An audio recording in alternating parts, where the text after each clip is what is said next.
And am I right in thinking that you'd rather I didn't mention the terrorist's name? I've gone past that, to be honest. Have you? He is so insignificant to me now. That's right. I like adding some weight to that conclusion by focusing instead upon you and your family and the families of course, the other 22. What was it like to be in court yesterday when that 55-year minimum term sentence was handed down? Funny enough, I actually tweeted last night that the only names that count are and I listed all 22 people who died that day. Where do you think I got the idea from, Figen? Pardon? So, court, well, what can I say? It was going back after a month or so. We initially joined court in February, March, and it was so hard then. But going back for the sentencing, hearing the witness impact statements of some of the other family members, it was so heart-wrenching.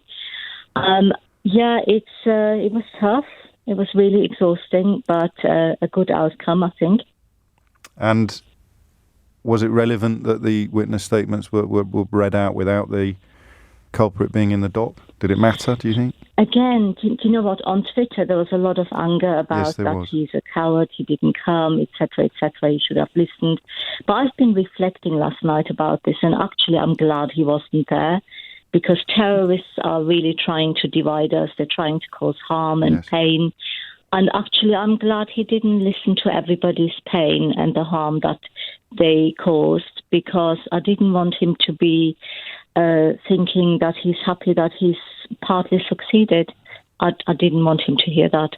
So I, for one, personally, I'm glad he wasn't there.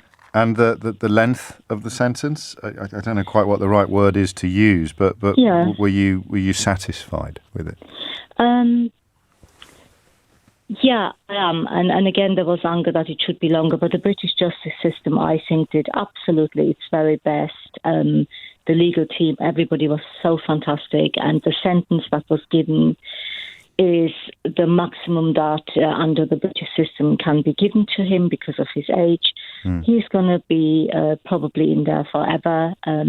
It won't affect me. I'll be either dead or a really, really mega old lady by then.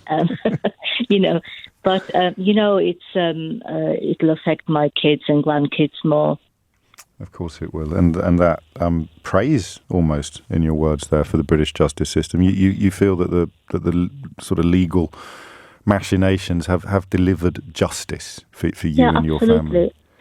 Totally. The police, counter-terrorism, everybody worked so hard. The legal teams, everyone has worked so hard to get this case, to get justice, and I think they've succeeded. Everybody should pat themselves on their back and say well done. And how are you and the family getting on? How are you and Stuart?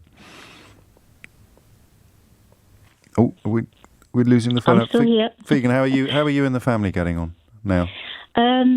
Yeah, well, it's difficult, isn't it? It's never. I mean, people say to me, can you draw a line under it now? Can you? Do you feel that's given you some comfort?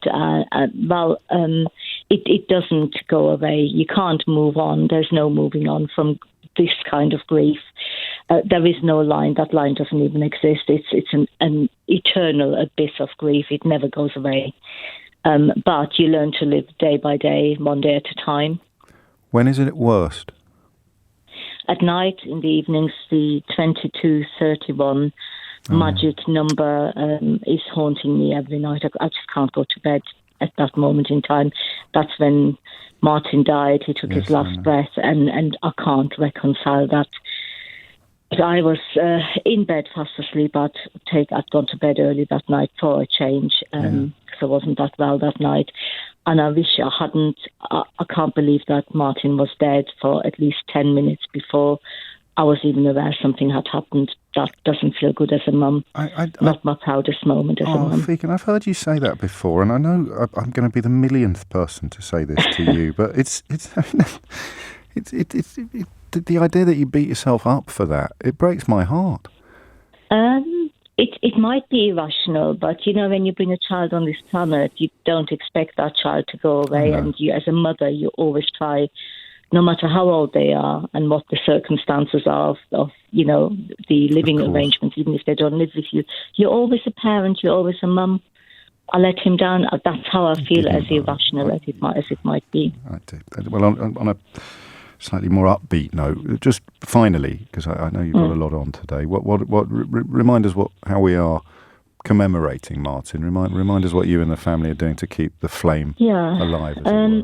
Well, we obviously talk about Martyn a lot, and for me personally, I'm even more determined now to work on both Martyn's law. Yes. Still in negotiation with the government. Obviously, COVID-19 got in the way a little bit, but it's going to continue, and I'm going to make sure that's going to happen for certain. This is the one having much more stringent checks on people going into venues and events. And I will absolutely certain that come to fruition. Yes.